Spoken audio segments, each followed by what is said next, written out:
आज हम बात करने वाले हैं महाकुंभ से एकता के संदेश की। तमाम पैनलिस्ट हमारे साथ जुड़े हुए हैं और एक बार फिर से उनके साथ चलते हैं और डीपी यादव के साथ मैं शुरुआत करना चाहूंगी। डीपी यादव, मैंने सबसे पहले सवाल ये पूछा था कि प्रधानमंत्री नरेंद्र मोदी ने कहा था महाकुंभ का संदेश एक हो देश, गंगा की अविरल धारा ना बटे देश हमारा। अब मैं आपसे ये सवाल पूछ रही थी कि इस वाक्य से आपको कहां लगता है कि बांटने की बात होती है या फिर आपको इस बयान से कहां राजनीति की बू आती है?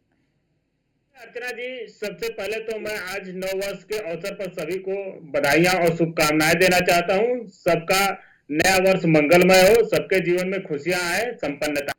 देखिए अर्चना जी, एक बहुत पुरानी कहानी हम लोगों ने सुनी है कि भेड़िया आया, भेड़िया आया, भेड़िया आया। और जब भेड़िया वास्तव में आता है तो कहीं से भी अता पता नहीं चलता है। जिनकी सहायता करने वाले लोग होते हैं, जो सहायता करना चाहते हैं, जब वास्तविक सहायता की जरूरत होती है। तो इसी तरह से मोदी जी हो चाहे योगी जी बार बार इस बात को कहते हैं कि देश बटेगा नहीं, देश बटेगा नहीं। अरे भाई, देश कहाँ बट रहा है? कौन बांट रहा है इस देश को?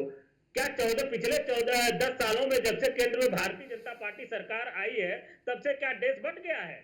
या ये देश बांटने का खौफ दिखा करके देश के अंदर, देश के लोगों के अंदर एक डर और भय का माहौल पैदा करना चाहते हैं? ऐसा क्यों कर रहे हैं प्रधानमंत्री जी? अरे कुंभ तो पता नहीं कितने हजारों वर्षों से लगता आ रहा है और लोग जाते हैं, श्रद्धा पूर्वक स्नान करते हैं वहां पर और पुण्य लाभ लेते हैं। और एक नई परंपरा की जो शुरुआत किया भारतीय जनता पार्टी की सरकार ने कि सबको निमंत्रण बांट रही है। अरे अगर कोई नहीं आता है तो क्या आप निमंत्रण के माध्यम से उसको बुला सकते हैं कुंभ में, उसको पुण्य लाभ दिला सकते हैं? और इसके पहले जब मोदी जी प्रधानमंत्री बने थे, उनको बताना चाहिए कि कुंभ में वो कितनी बार आकर के स्नान किए थे, दिखाएंगे वो डाटा। तो केवल राजनीतिक लाभ लेने के लिए भारतीय जनता पार्टी के नेता, चाहे मुख्यमंत्री हो चाहे प्रधानमंत्री हो, तमाम तरह की बातें करते हैं, जबकि उसका अखिलेश यादव इस बार डुबकी लगाने जाएंगे क्या? मैं तो आपसे ये भी पूछ रही हूँ। अब आप प्रधानमंत्री से सवाल पूछ रहे हैं तो वो भी पूछेंगे आपसे सवाल, बता दीजिए आप भी। निश्चित रूप से किसी को बताने की जरूरत नहीं है कि अखिलेश यादव जी जाएंगे कि नहीं जाएंगे। निश्चित रूप से वो जाएंगे और हम भी जाएंगे। हम आपसे भी गुजारिश करते हैं, आप भी जाइएगा चैनल के माध्यम से। अपने जितने चैनल के लोग हैं, स्टाफ के लोग हैं, उनसे कहिएगा कि अगर एक दिन सबको छुट्टी न दे पाए तो वो बाकायदे एक दिन कर करके और शिफ्ट वाइज सबको छुट्टी दें और वहां जाकर के पुण्य लाभ लो। और मैं प्रधानमंत्री जी से कहूंगा कि अपने सभी जो उनके जो मंत्रिमंडल के सदस्य हैं या उनके जो भारतीय जनता पार्टी के नेता हो, सबको कहें, क्योंकि ये निमंत्रण की जो नई परंपरा शुरू कर रहे हैं, इससे कुछ होने वाला नहीं है। अरे आप बताइए, आपने कभी सुना है कि कुंभ में किसी को निमंत्रण दिया जाता हो? ये तो नई परंपरा की शुरुआत हुई ना। आप क्यों इस तरह की परंपराएं शुरू कर रहे हैं? लोग जाते हैं, श्रद्धा पूर्वक जाते हैं, अमीर हो गरीब हो, कोई छोटा हो बड़ा हो, और सब वहां पर। लेकिन डीपी यादव जी, अगर विशिष्ट अतिथियों को आमंत्रण दे भी दिया तो मतलब उसमें क्या आपत्ति है? आपको क्या परेशानी उससे है? गलत है, यही गलत है।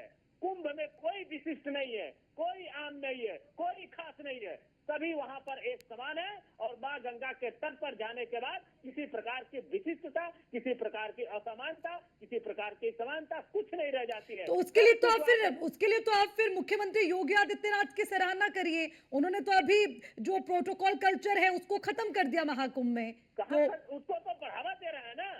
यानी जिनके पास निमंत्रण नहीं पहुंचा वो खास नहीं है, जिनके पास निमंत्रण पहुंच गया वो खास हो गए। बाकायदे आप उसको आमंत्रित कर रहे हैं, यही तो खास और आम। अरे मोदी योगी जी खास और आम कर रहे हैं।